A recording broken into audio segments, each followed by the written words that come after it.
इंद्र कुमार मेघवाल को देख कर जाना, हमारी बहन बेटियों पर जितना अत्याचार होता है उसको देख कर जाना। और बाबा साहब अम्बेडकर का आप लोगों के बीच में अभी उन्होंने इतना अपमान किया और बड़ी शर्म की बात है, उन लोगों ने आज तक बाबा साहब अम्बेडकर से और हमारे बहुजन लोगों से कभी माफी तक आज तक नहीं मांगने का काम किया।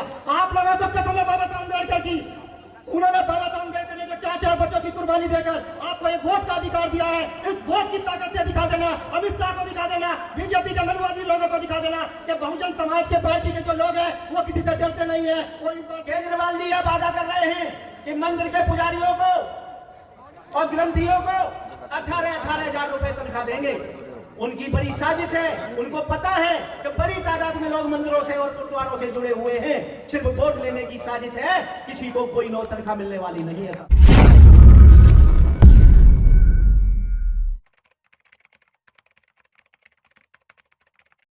मान्यवर साहब काशीराम साहब के एक बात से शुरू करूंगा। मैं अकेला ही चला था मंजिले की ओर, लोग जुड़ते गए और कारवां बढ़ता गया। बाबा साहब अम्बेडकर के बारे में आप लोग सब जानते हो और मान्यवर साहब काशीराम साहब के बारे में जानते हो। बहन कुमारी मायावती जी को भी आप लोग जानते हो।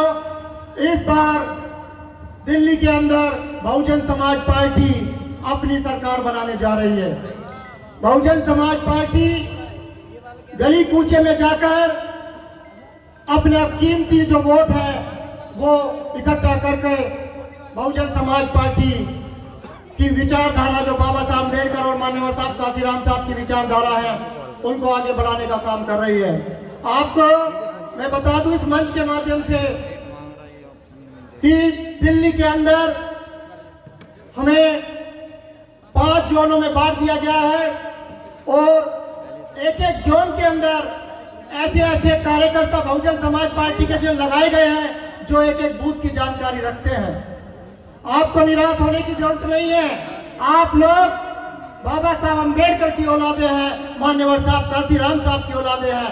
इस बार बहन कुमारी मायावती जी ने आप लोगों के बीच में ऐसे पदाधिकारी आप लोगों के बीच में भेजे हैं, जो एक कार्यकर्ता बहुजन समाज पार्टी के लिए अपना तन मन धन आप लोगों के बीच में लगाने के लिए पूरी तरीके से तैयार है।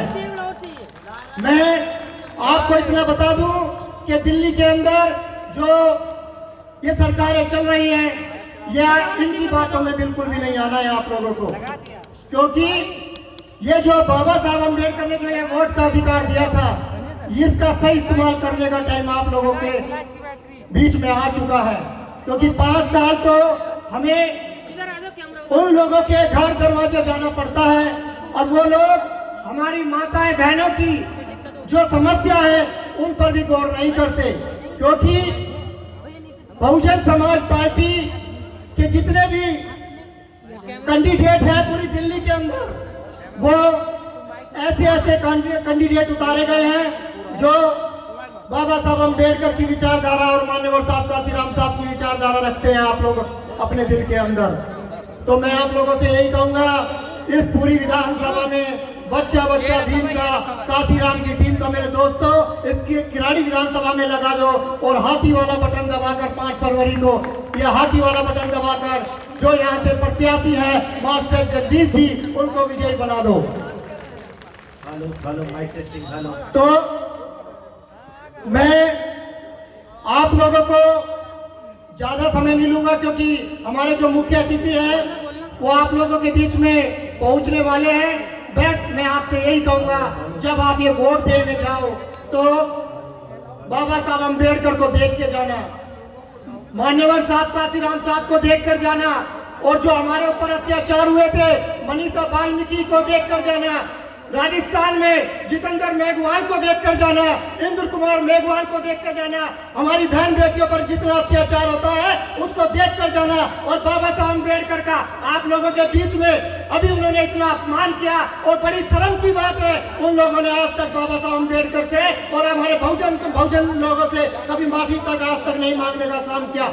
आप लोगों को कसम है बाबा साहब अम्बेडकर की, उन्होंने बाबा साहब अम्बेडकर ने जो 4-4 बच्चों की कुर्बानी देकर आपको एक वोट का अधिकार दिया है। इस वोट की ताकत से दिखा देना, अमित शाह को दिखा देना, बीजेपी के मनुवादी लोगों को दिखा देना कि बहुजन समाज के पार्टी के जो लोग हैं वो किसी से डरते नहीं है और इस बार दिल्ली में सरकार बनाने जा रहे हैं।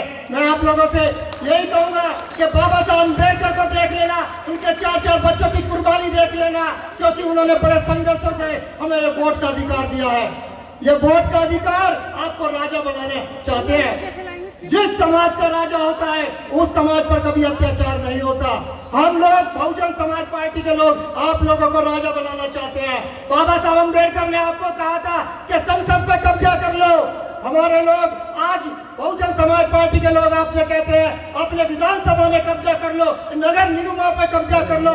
जिस दिन आपकी नगर निगमों में कब्जा हो जाएगा, विधायक आप लोगों के बढ़ जाएंगे, आपकी बात हर कोई मानने लगेगा। हमारी बहन बेटियों पे कभी अत्याचार नहीं होंगे। और जो ये 2500-2100 रुपए की बातें कर रहे हैं, मैं इनसे ये भी कहना चाहता हूँ, अगर वो 70 साल से इस देश में राज कर रहे थे, अगर वो 2500 रुपए या 2100 रुपए देने की बात कर रहे हैं, अगर वो 70 साल से हमारी बहन बेटियों को दे देते तो ये बात आज उनको कहनी नहीं पड़ती।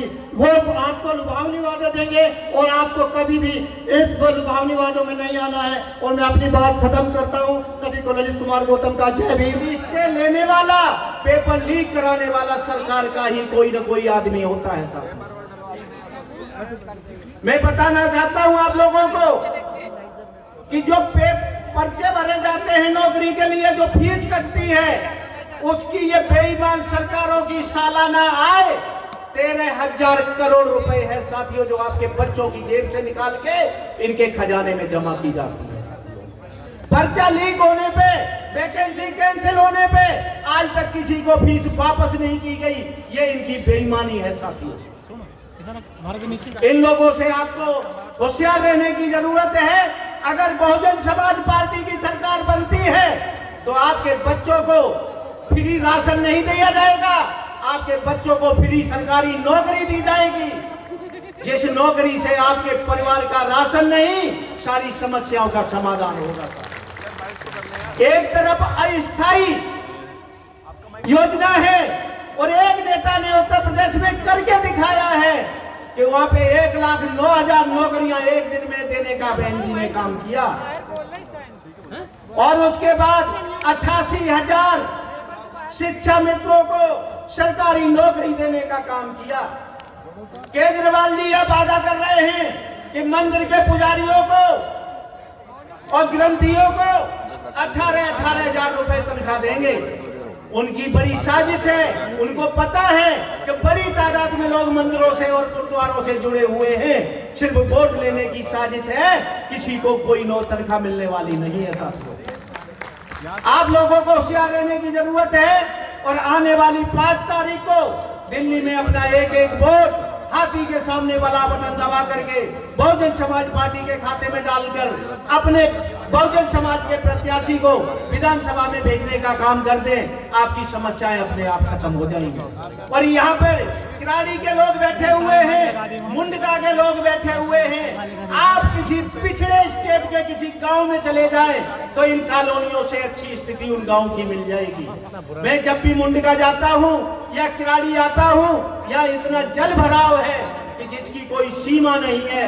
मैं अभी यहाँ पे अगर नगर गया था तो जिस दिन पानी आता है रोड नदियां बन जाती हैं। और वो नदियां बनती क्यों है कि भ्रष्टाचारी सरकार के दिल्ली में बैठी हुई है, उसको उखाड़ के आप लोगों को फेंकना है। अगर इनकी नीतियां ठीक होती तो हमारे बीच में कोई समस्या नहीं होती। हम दिल्ली की देश की राजधानी दिल्ली में रहते हैं, या समस्याओं का कोई मतलब नहीं बनता। मैं जाते बात न रखते हुए अपनी बात को यहीं विराम देता हूँ। जय भीम, जय भारत, नमो बुद्धाय, खुदा हाफिज़ साथियों।